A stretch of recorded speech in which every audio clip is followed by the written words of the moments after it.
We have touched every surface of this home, so you're going to get a complete before and after video. This video has everything. This video has everything. It has before and after of every room in the interior, exterior. Here we are at the finish line of an amazing restoration. Listen, if you don't know us, if you haven't been following along, we are not house flippers. No. We have restored this house. We have saved this house. And it is ready to go another 120 years, right? Yes, meticulously loved on every inch of this darling house. Yes, we initially fell in love with it because of the street that it's on. This street is absolutely breathtaking. It's like a movie set. Yeah, right? I feel like I'm in Meet Me in St. Louis when I'm on this street. Except in color. Is that in color? St. Louis is in color. Okay, I didn't know. I just Tell took a me you stab at haven't it. seen the movie without telling me you haven't seen the movie, I just Kevin. took a stab at it. We are one block, not even a block really, from the bluff and the Mississippi River and the beautiful Bluff Park that they have here, where they have events all the time. There's so we just something huge walk today. down to those. I mean, it's absolutely a perfect place to live. This street is just, it's unmatched. It's your favorite street in Natchez. And there are a lot of good streets. Yeah, it's my Natchez. We came to Natchez for the first time 25 years ago, and I said, someday I'm going to own a house on that street. Well, let's talk about this sweet jewel and all of the things we've done to this beautiful home, starting with the exterior. Yes. First thing that we had to do was clean off the Virginia creeper that was consuming the house. It had completely grown all on the north side of the house. So first we had to just uncover the house. And let the light back in. It was amazing. Speaking of uncovering, we had to bust out a crazy kind of screened in porch on the side that had enclosed half the wraparound porch. You know, what's the point of having a beautiful wraparound porch if you enclose it and you can't tell that it's a wraparound porch? I know. The porch is so beautiful, and it's got that walk-through window on the porch. We completely redid the paint, which took a lot of work because it was basically a big sunburned house. It was a third-degree sunburn paint job on the house, and so we scraped it down to bare wood. Yellow. All yellow. So we sectioned off those colors and painted the trim different colors so that you can really see the detail. But we did go down to bare wood, which is really important. You don't necessarily want a house that's just had paint layered on paint layered on paint, because it's not going to last. So we went down to bare wood, primed the entire outside, and then painted it with top quality paint, so your paint job should last you a good long while. We restored every single window, and we don't mean like we painted them. We take them out of the frame, we take the sashes out, we strip them down to bare wood, we prime them, we paint them, we reglaze them, we re-rope them, we rehang the weights, make them fully operational, and put them back in their original frames. So every window in this house has been completely restored. Yes, you're going to get the theme of this, that we've touched every surface of this home. Absolutely. And let's go on to the shutters. The shutters, we added shutters because some were missing. There were none on this south side at all. Right. And it needs them. It needs them for the definition. So we went and found antique matching shutters. And we have shutters all that are operational. They're newly painted, and they add a beautiful dimension to the home. Yes. We re-tuck pointed every one of the piers using lime mortar. Don't use Portland cement. Yes, this is going to be a learning before, after, and for sale video. Yes. Yes, if you have older than what year brick? About 1980, really? If your brick is older than 1980. 1950 for sure. Yeah, I thought 50 was the year we usually used. You need to use lime mortar so that your bricks can breathe and they do not explode. Spalling. We don't want any spalling. Right. So that's what we've done with the piers. Completely repainted the porch and added some wood to the porch that it needed for the steps. It was missing some of its gingerbread. We had to recreate some of that. The brackets that you see right here. We could just point right at it. Look at that. We discovered that there had been brackets, but they were missing. So we had those recreated. Those called ghost marks, basically, that you see something was there, and so you put back the appropriate thing. So we put those back to give it a great bit of detail. Now this house has an asbestos roof, and we went in and repaired the few damaged asbestos shingles that there were. We put some new flashing in, because you need some flashing. Right. You need some flashing. And why did we do that instead of replacing the roof? Because asbestos roofs last forever. They literally are indestructible, probably been on the house 100 years, truly, and it will last another 100 years with proper maintenance. There's a place here in town, a lot of the homes on this street have asbestos roofs. There's a place here in town that you can get replacement shingles. We found somebody who could repair it for us. They're very fire retardant. So you can see the houses on this block sit pretty close together. And I wanted it where if her house catches on fire, the sparks from it are now automatically going to catch our house on fire. So you want that asbestos roof. A lot of people run when they hear the word asbestos. She's eating M&Ms. My blood sugar's a little low. A lot of people run when they hear the word asbestos, but it really is no danger at all. In fact, if you have one, you should feel fortunate because they are really great roofs to have. And will last forever, literally forever. Right. Like, it will way outlast you. I can promise you that. But let's get to the mechanical systems because I know everybody's going to be wondering. Yeah, let's talk about the plumbing in this house because that's actually the first thing we did. Yes. We came and we turned the water on and it immediately sprung 18 leaks. We knew we were going to have to replace the plumbing in this house. And so it's got all new PEX. It's the top of the line, best plumbing that you can get and will not explode on you like the pipes that we had before. No more explodey. Would. We also got top of the line tankless hot water heater, and it is wonderful. Oh, it's so good. You could shower for days. It's awesome. And yeah, it's absolutely wonderful. All new gas lines under the house, which is very important as well. Brand new gas lines. Really, 100% of the plumbing is new. I know there's things other than the PEX, like the drains and the waste lines and all of that. That's all new as well. Right. We don't do the plumbing, so I'm not going to pretend like I can speak knowledgeably about what all's under there, but it's been done. It's been done. So you can feel really good about having brand new plumbing in a 120-year-old house. You have all new electrical and a new electrical box in this house. All new outlets, like all new electrical down to all new outlets. Several new lighting fixtures that are old lighting fixtures. Right, they're not new lighting fixtures. And they fit with the house. They are beautiful. And all of the old lighting fixtures have been completely rewired. So we redid all of them so that they are functional safe. Some of the best lighting, I guess we'll get to that when we're inside, but some of the best lighting fixtures you will ever see are in this house. She's so mad that she's not taking it with us. I'm really angry about the light fixtures in this house. In the backyard, we've put a new 8-foot privacy fence. We've got a new deck going up to the back door. I mean, it's just pretty much everything on the exterior like the interior. It has been completely redone. And we also put all new insulation around the ductwork under the house. That's true, yes. And we had the heating and air system serviced. It's the house had been abandoned for 12 years, but the air conditioner and the furnace were not that old. Right. So we were able just to have those serviced. The one thing that this house did have was a beautiful yard with some beautiful hedges that are behind us here. So we've kept those. We kept those. Those are original. That's original. It also has alley access and off-street parking in the back. So there is a parking pad in the backyard. So you can park on the street. It's legal here, but there is off-street parking if you want that. All right, let's go inside the beautiful front door, which is a new front door. It's a new old front door. It's a new old front door of this gorgeous home. All right, let's walk in the new old front door of this beautiful home and talk about the things that we've done inside of this home.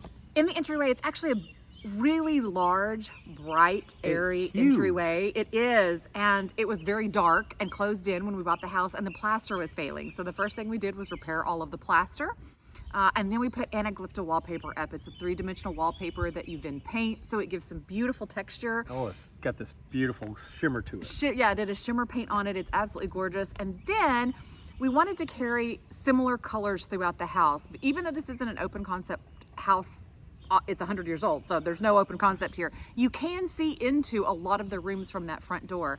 So we picked a beautiful blue, it's our favorite color, blue, and we put that on the ceiling, and then that color carries through into the living room, into the dining room. There's touches of it in that front bedroom. So what I love about that entryway, other than the fact that it's a beautiful entryway in a big space with 11-foot ceiling, so it feels huge, is you walk in and you see in from the entryway through the pocket door into this gorgeous dining room, the beautiful mantle in there, and then into the kitchen. So it is a long view as you come in. So it feels very open to me. I love that space. It just feels like each room you walk into is just more magnificent than the one before. I would agree with that.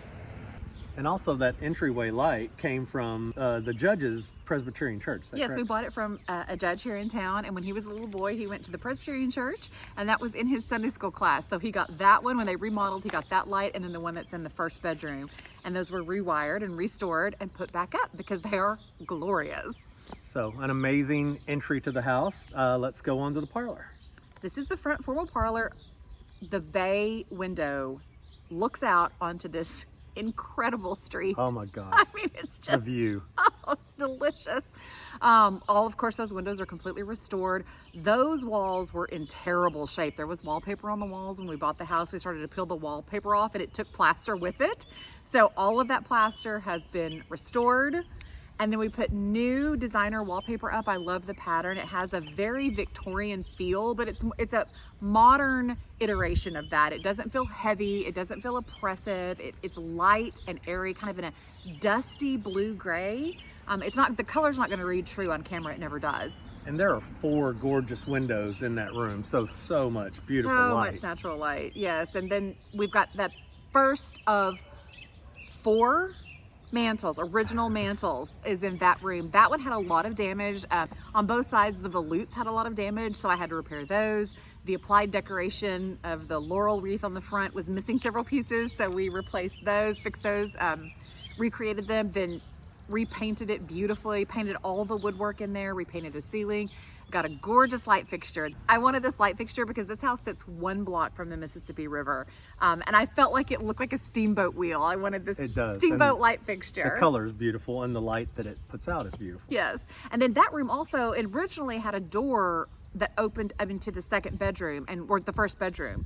And we eliminated that door, closed it up, put plaster. So if you ever want to take the wallpaper down, you've got plaster back there, you can. But that just gave both that space and the first bedroom more privacy, I think. We eliminated a few doors in this house that were just a little extra. Superfluous doors. Didn't really need them, but we also added bathrooms that it did need. Yes. So let's move on to the first bedroom, which went through a lot of changes, right?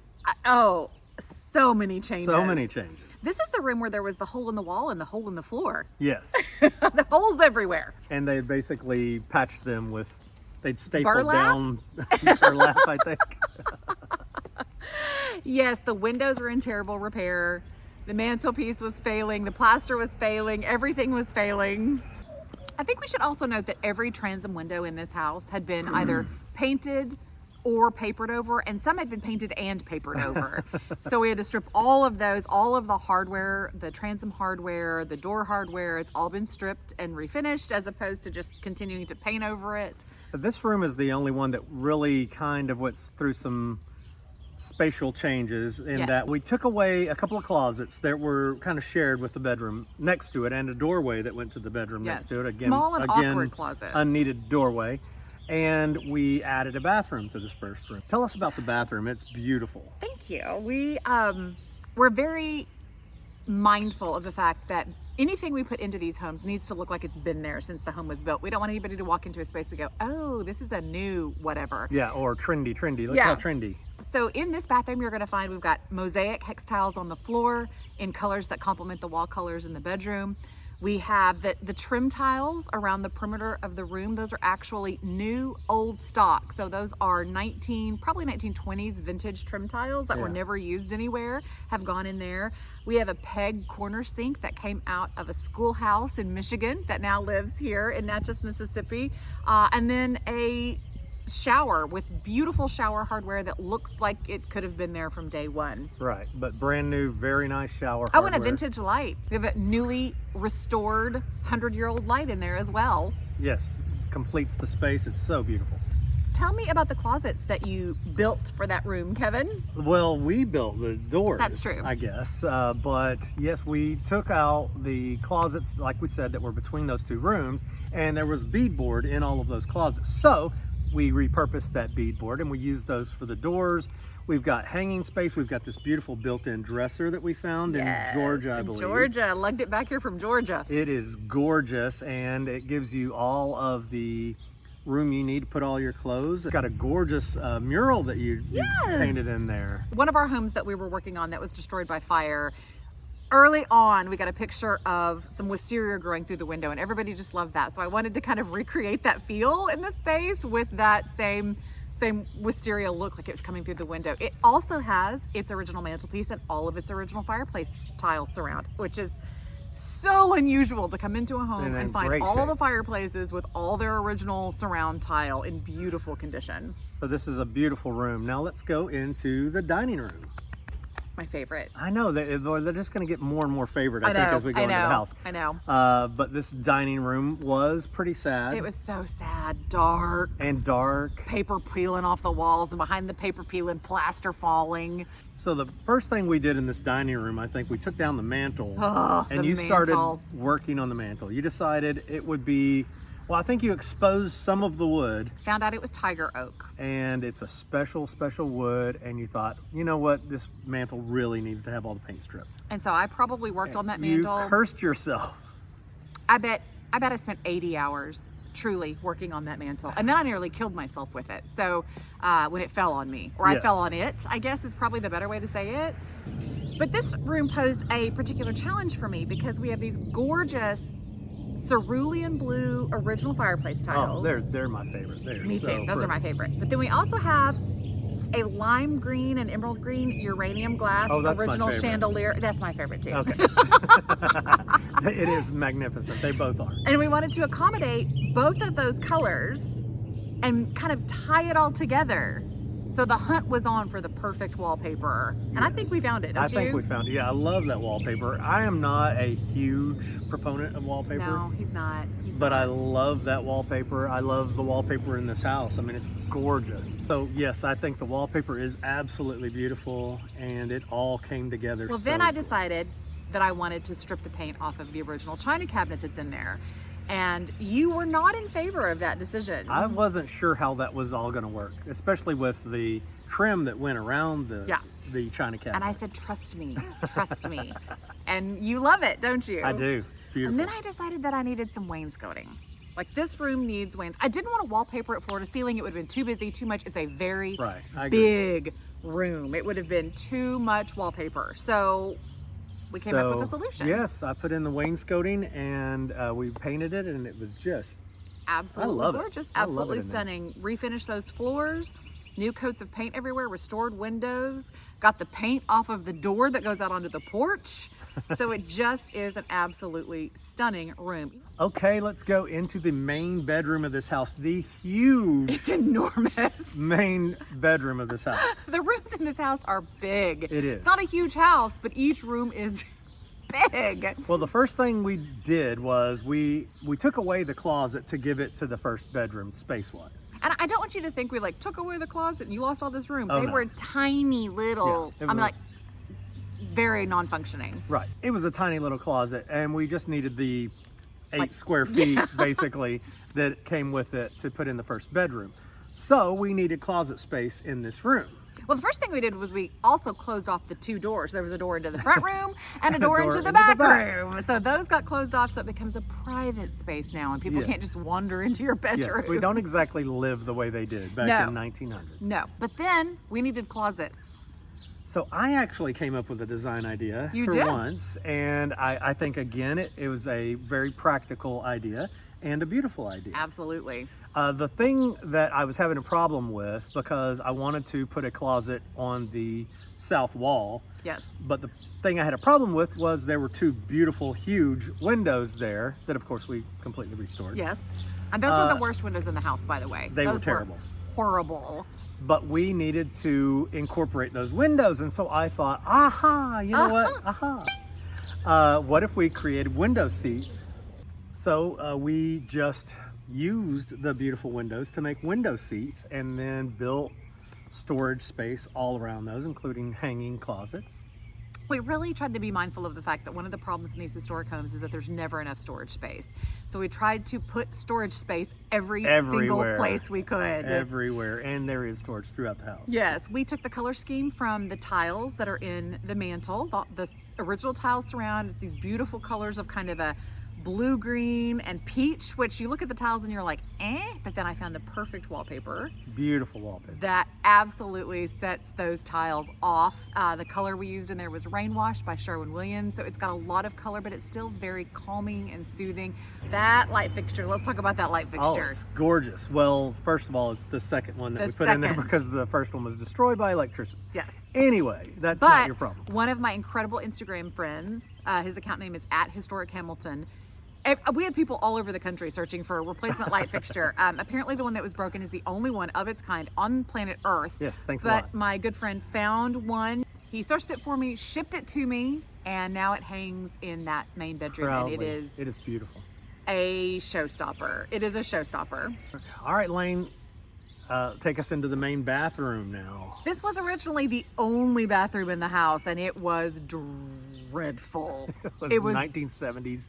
Fabulous. Oh, dirty, nasty, like hodgepodge. Like there were some 1950s tiles on one wall and some 1970s tiles on the floor. It was all around bad. And it had two doorways. And it had a door into the hall that kind of went into the kitchen. Oh, that went into the kitchen, and that's a no-no for me. No. So obviously we closed off that door, new drywall, new flooring, new subfloor, new plumbing.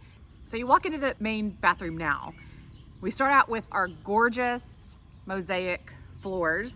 Same pattern that we used in Melly. We had someone come in the other day and look through the house and looked in and went, "Are these the original floors?" And I laughed at him, and I feel bad because he doesn't know what was there before, but I do.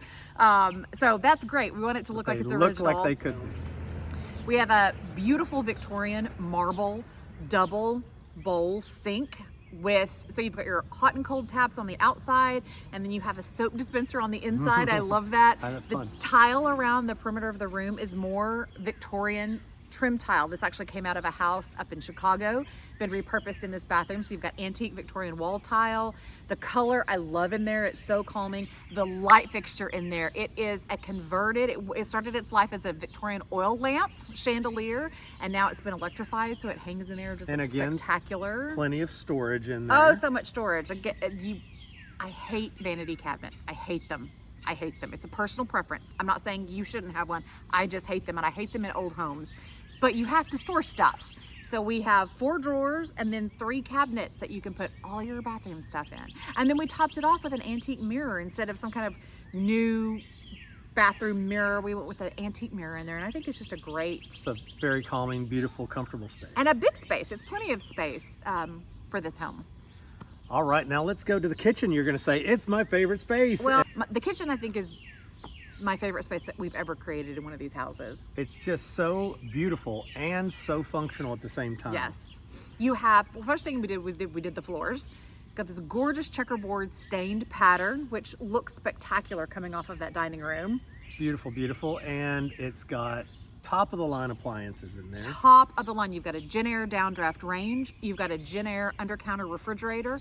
You have a Whirlpool dishwasher. You have a Whirlpool full-size refrigerator with ice maker in the pantry, and a Whirlpool microwave. All brand new. Brand new from ajmadison.com. Brand new. They've never been used. The refrigerator has some of our stuff in it, but none of the other appliances have ever been used. No. And let's talk about that countertop. Oh, the countertop. With the space. How many square feet did I think we decided there was like 6 by 5, 30 square feet. 30 square feet of prep space. There's seating for 4 at the end of the bar. So you can, when you're in that kitchen, one person can be cooking, other people can be prepping, and everybody's looking at each other. It is made so that you're facing one another, you're enjoying time together, you're communing in the kitchen, and nobody's got their back to the wall, right? I love it. We've got the original beadboard in there that we've painted studio green by Farrow and Ball, and then subway tile that goes to the ceiling. And if you're concerned about hanging pictures on that, we have it in our own home, and command strips work fantastically. You can hang art all over that tile.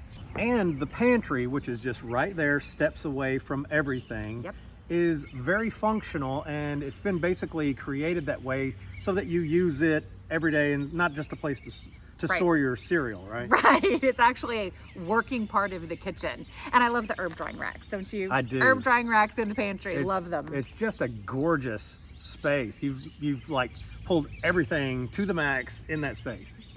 Talk about the cabinets that you put in that Oh, space. these They're are beautiful cabinets. They came out of a general store in Pennsylvania, brought them down here, and now they serve as the kitchen cabinets. The columns and the volutes match the columns and the volutes on all of the mantelpieces. So they look like they've always been in this house. They have beveled glass. They're just amazing, beautiful kitchen cabinets. Kevin, I never thought I would say this because this space started out as the ugliest, most depressing, dreadful, scary space in the entire house, but I love the laundry space. The laundry room slash mud room, I guess. And it's kind of a, it's not an important space. It's not something that I thought was going to be great, but I really love it. Works. Now you've got, again, top of the line washer and dryer in there. Yes. You've got storage in there. You've got a folding table. Yes, there's no laundry room, but I wanted to be able to create the sense of a laundry room. So you go to your washer and dryer, you have a cabinet on your right-hand side, countertop, you can store all of your, whatever you want to store in there. But then you turn and there is a folding table on the wall. So it pops up, you've got something in the dryer, it pops up, you take your clothes out, you put them on the folding table, you fold it up, and then when you're done, you pop it down. But when you pop it up, it kind of creates this whole laundry space. And I love it. We've got a little cabinet that wraps around the washer and dryer. I think that'd be a great place for houseplants, personally.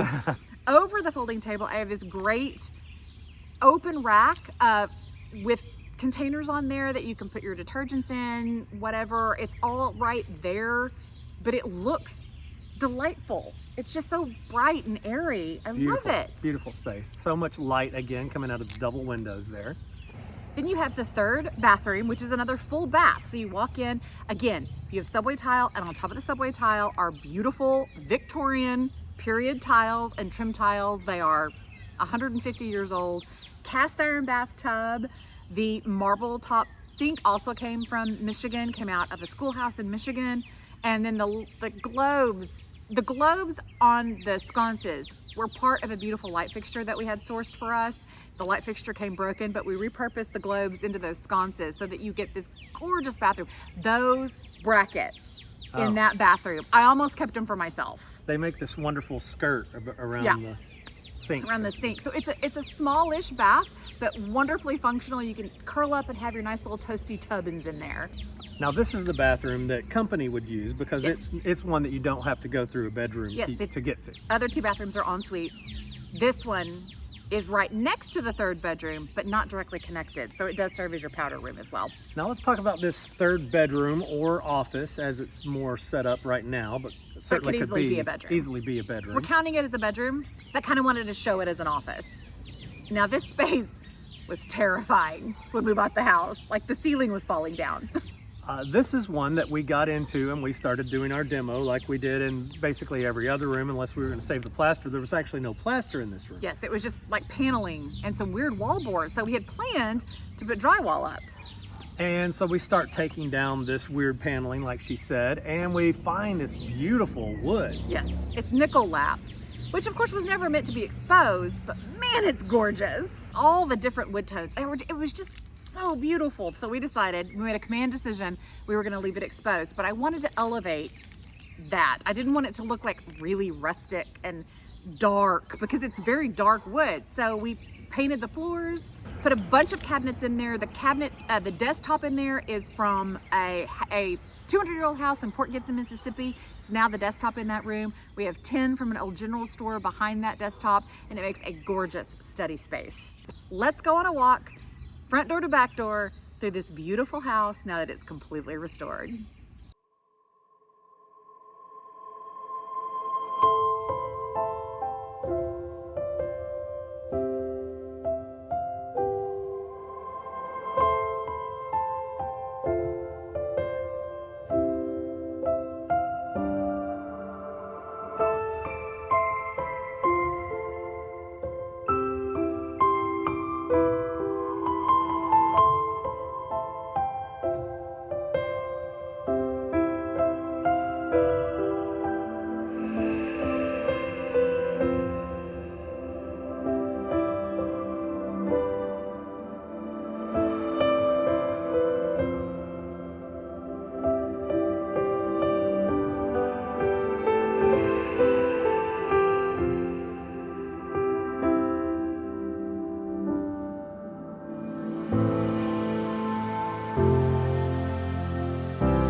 reach out to us. Let us know this is your dream home on your dream street in your dream city. We hope you've enjoyed this before and after of this beautiful Victorian home, and we'll see you soon.